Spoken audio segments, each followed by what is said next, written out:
For a magician to do magic, he has to have a magic wand. For a farm to do magic, you need a family of wands. And that's why today we're visiting the Wand Family Farm. Here is the Wand family, starting with Bronson, and we have Azalea, and Bronson's and Azalea's parents, Jen and Marcus. Morning, folks. Good morning.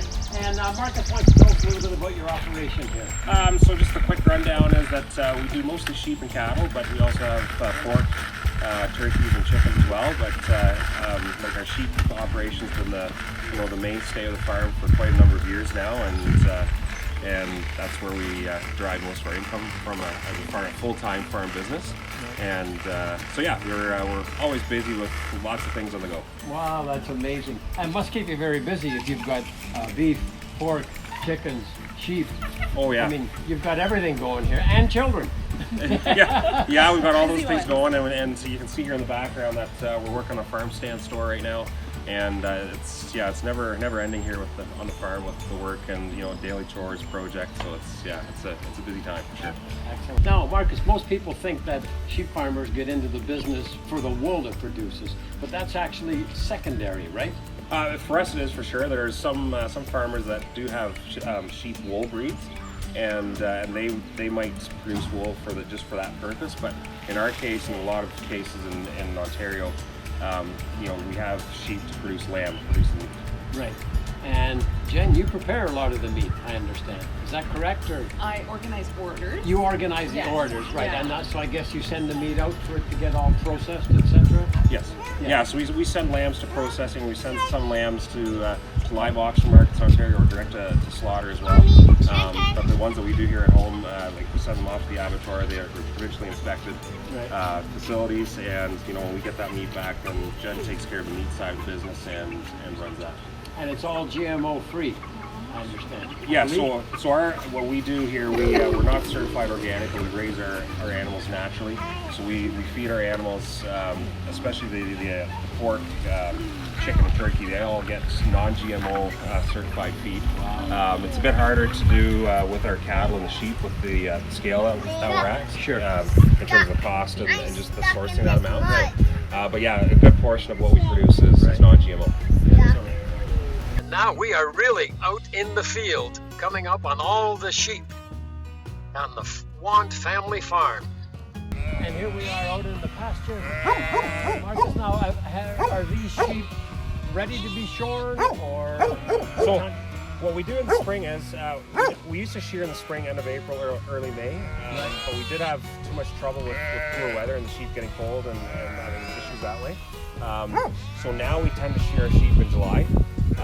And it works out really well actually for us to postpone that shearing out of the colder, more unpredictable weather. Sure. So these guys, all these mature ewes here, they'll be ready to shear, or they will be shorn about the middle of July, so in a couple of weeks still, and they'll be shorn. So they've all had lambs, and so we shear them after lambing. And before lambing, just so they're a bit cleaner, we do crutch around their udder so the lambs can find the udder and everything. So, right.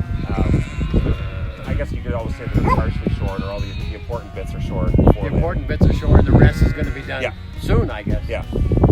All right, so rather than have to hire security to protect your sheep, you have some very special dogs. I believe a combination of Akbash and Pyrenees. Yes, correct.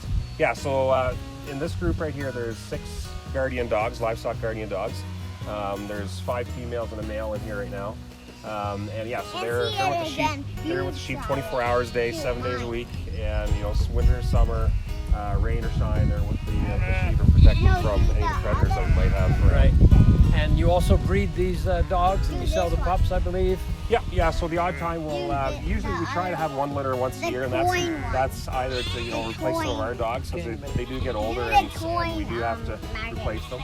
And a lot of times we sell the extra pups that we have, and so it works out well. It's nice to get some of those dogs out there and into other farms, and because our dogs do a pretty good job. So.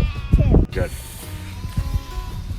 And obviously the dogs know Bronson quite well. Oh yes, yeah. And it looks like Bronson knows the dogs apart from each other as well. Yeah. Hey, Aksa. He's good. Like you can pet him. He's fine. That wanders into the sheep. Oh, yeah. But other than that, yeah, we always feed them. I know some people, they've made the mistake, like they think that, you know, not feeding the dogs makes them better protectors and will keep coyotes and stuff way better. Makes it worse, actually. Like, they'll start killing sheep just to... Oh, just to get alive. Yeah. Of course they will. They're not going to die, right? Yeah. And they, you don't have to train them to be No. herders. No, they have to have the instinct in them to protect, and we've had lots of dogs that haven't worked out. Like I brought dogs in from BC and ended up putting them both down because they'd bite the sheep, and there's a couple of sheep I had to sew up. We had a couple that died too. That just the dogs they aren't meant to be for that, right? Right. Wow.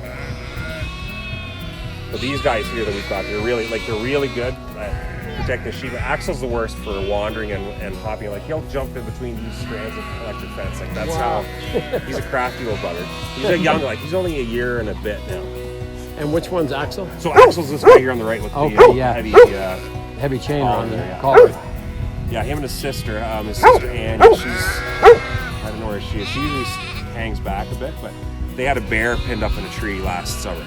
Wow. For hours, and Jen and I were at the market. My brother was home, and the dogs were barking for hours. And finally, just decided to go down and take a look. And they had a black bear stuck up in the tree the entire time. As soon as he got there, the dogs saw him, and they ran just to kind of go greet him. And as soon as the dogs were away from the tree, the bear just basically fell out and gone. Yeah, didn't see him again after that. So they're not not afraid of a bear. No, they're just.